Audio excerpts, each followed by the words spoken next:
Good morning and welcome to yet another Blain's Morning Porridge. It's the 27th of September 2025. It's a Saturday and so I'm dead casual. Happy birthday to the railways. Now, as I always do, I start with a quote, and this is one that I loved when I was at school. It was a poem about the train going all the way from London to Edinburgh. The mail train. This is the night train crossing the border, bringing the cheque and the postal order. It was supposed to sort of catch the cadence of the train as it steamed through the night to Edinburgh. Anyway, I loved it at the time, and I still love railways. And the Age of Steam, which we will be celebrating the 200th birthday of later today, was perhaps the most important and influential technological paradigm shift since the invention of agriculture about 10,000 years ago. Railways and steamships made the world smaller. They fostered global growth and industrial innovation. They led to where we are today, perhaps on the cusp of the next big leap forward, which people claim is going to be AI technologies. Although I would argue they're just part of the wider evolution of computing. Anyway, the key thing is that on September the 27th, 1825, the world's first ever railway opened for business when George Stephenson's steam-powered locomotion number 1 pulled the first wagons along the track of the Stockton and Darlington Railway up in the north of England. It included a purpose-built carriage for passengers, which was called Experiment. Well, they didn't need to worry. Over 600 people piled on board that first train, such was the public interest. For most of these people, it would be the furthest they'd ever travelled from their birthplace. And so began the railway age. Now, today I have a love-hate relationship with railways. There is a photograph somewhere of my grandma wiping coal smuts off my face on the steam trains that still ran between Edinburgh and Glasgow in the early 1960s. If you show me a steam train today, I will bore you with all the details of what class of engine it was, and critically, I can usually remember who designed it. But if you ask me to catch a train today, as I'm going to have to do on Monday morning, I'd rather have root canal treatment instead of worrying about how delayed it's going to be or what the excuse for the cancellation will be. I got pretty much the same travel problem with air travel. Airport experiences leave me frustrated and bored. Once I built a train set in my attic. It was fantastic, but we've since converted the house and it's all in storage somewhere.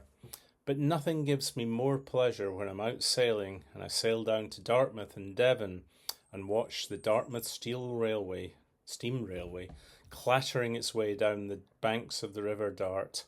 It's always a highlight for me. Now, some say that today's AI revolution is going to be the greatest ever paradigm shift in history. But without the age of steam, the railways and shipping, the world would have remained a much bigger and much poorer place. And just like all great technological revolutions, the rail history demonstrates highlights, lowlights, appalling managerial decisions, flawed strategic decisions, some fantastic design and engineering, and hopefully for the future, rather than obsolescence, but a transformation into something more mature. Unfortunately, in the UK, the railways has been nothing but a history of repeating boom and bust, managed decline, a brief renaissance, deeper decline, and a still very uncertain future. For almost 100 years, the early railways were the bubble of their day. It was an age of railway mania, as entrepreneurs overestimated demand repeatedly and overbuilt railway track in the UK on the grand scale. I think there were something like over 120 different tracks built by private companies, most of which did badly, very badly, or appallingly badly, and that triggered multiple M&A opportunities and fortunes were made and lost. However, ultimately the triumph was to link every British city, town, village, and even small hamlets to the main line through multiple branch lines. London was hours away rather than weeks away. It changed the nation. Agricultural produce could be transported to the cities overnight. Now, today I live in a place called Hamble, which is on what used to be known as the Strawberry Coast. And every night a late train loaded with the red berries went direct to London and Covent Garden's fruit market from where I now live. Just up the road is the Watercress line, an old railway that's been rebuilt. And guess what it trundled up to from the chalk streams of the South Downs to London every day? Railways allowed the expansion of the middle classes. It created prosperity and consumption. That created wealth, opportunity and growth for smart entrepreneurs. Suburbs were built around the city. Dormitory towns sprung up where people could get a better standard of living outside the cities. The railway industry became one of the empire's great exports. British engines, carriages, and expertise built railways around the world. In the UK, great towns like Swindon and Doncaster grew to service the railway boom. However, by the early 1920s, 100 years into their history, the railways were beginning to struggle. The next industrial paradigm shift had been into lorries, buses, and cars, and they were a personal transport format able to do point to point in a way that railways never could. The tracks and signalling on the old systems were tired, and investment was harder to find in post-World War I Britain. A series of failures led the government to rationalise the multiple railways into what was called the Big Four: the GWR, which was known as God's Wonderful Railway, LNER, LMS, and Southern. They each had their own livery and trains, but the technology was already changing. And everything in technology is ultimately about power and energy. We can see this today with the power requirements of data centers to service large language models and AI. By the 1930s, the main cargo business of UK railways was actually transporting the coal that was required to power the trains. Coal was dirty, bulky, and vulnerable to the demands of militant coal miners who knew their importance to the economy. Now, the apogee of the steam age was an engine called Mallard, and it's the photograph I've used on the website of the Morning Porridge this morning. It was the fastest ever steam train. It hit 126 miles per hour on a specially staged run from York to London. Back in the 1930s, when that happened, the drivers of these fast trains were the celebrities of their day. The Flying Scotsman, 10 years earlier, could do the whole of the Edinburgh-London run in about 4 hours without stopping, and that's actually faster than the trains today. But even as we Brits were still drawing up blueprints for even more technologically enhanced steam trains, the Germans were building the first diesels, which were nearly as fast. They were cheaper, simpler, and less expensive to maintain. They needed less of a logistical tail. The Brits were experimenting with electric rails at the same time, but other nations were already building all-electric lines powered by, pantographs? Overhead lines. 90 years later, and UK rail is still only partly electrified. And after World War II, the railways were broken and exhausted. The government finally nationalised the whole setup, and thus was born British Rail. And for a while that actually worked, until a succession of badly executed modernisation plans left it with diesels that didn't work and massive costs to modernise the network.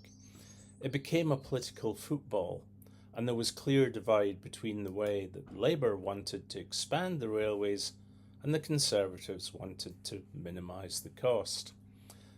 Responsibility for British Rail was passed to the Tory minister Ernest Marples, who interestingly had made his money building the first motorways. He and his henchman, Dr. Richard Beeching, were determined to cut costs and end any public involvement into the railway system. They announced a plan to save money, did research into the number of passengers, and rationalised the system, largely by slashing most of the branch lines.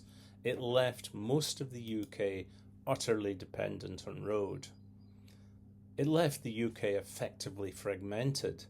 The rail system was reduced down to basically mainline systems that ran between the larger towns and cities, and even some of them were left untouched. And since then, railways in the UK have never really recovered. As the rest of the world was building ultra-fast bullet trains, the UK was disinvesting in railway infrastructure. We were still trying to make modern trains fit the old Victorian rail track lines. The French took the opportunity to build brand new straight line tracks out of concrete for their TGVs. Britain's solution was to build something called the advanced passenger train, the tilting train, which leant around the curves. It was very fast, but it also made passengers horrendously sick. By the 1980s, the intercity lines and the suburban feeders going into the big cities like London for British Rail were profitable, but again the government intervened and the Tories privatised them in 1994. It was the last of the major privatisations, and like most of them, it was deeply unsuccessful. Since then, it's been a hodgepodge of bad ideas, splitting the track from the new operators and franchise owners that never made money. There was zero coordination on the future of railways. Within just a few years' privatisation, the new system was costing UK taxpayers more in subsidies than the government had been receiving from the then profitable British Rail. And the roads were becoming increasingly congesting, meaning that passenger numbers were actually rising, even as the services continued to decline. Plans to modernise the system with new fast lines, such as HS2 to the north, became bogged down in planning and escalating costs. The franchise owners, who were running the railways, multiple different operations on different tracks, saw little profit, and many of them just walked away. The lack of direction and a focus on cost savings saw the rail unions turning bolshy and militant again. Strikes are now a regular feature of the system, and there's not been much in the way of leadership. One of my chums who works in the railway industry tells me that nothing, absolutely nothing strategic, has been decided over the last 20 years regarding the future of UK railways. UK trains are now the least reliable in Europe and by far the most expensive. It's much, much cheaper to fly or drive. So where does the UK rail system go from here? Now, that is a very good question. It'd be nice to be able to use the train if only I could rely on it. Now, the current government has announced plans to take over the private franchises contracts as they expire. They've reconnected the track business, which is running the lines and signalling, to the operation of the actual trains on the tracks. But otherwise, I don't see any real strategic plan to use railways to connect the UK economy. I'd love to be told I'm wrong. Let's wait and see what happens. Anyway, have a great weekend, and I'll be back next week with more morning porridges. You can get the full morning porridge on the website, morningporridge.com, or you can subscribe and receive it to your email every morning. These porridge videos will usually come out a day or so after the initial email. Thanks very much for your attention. I'll be back next week.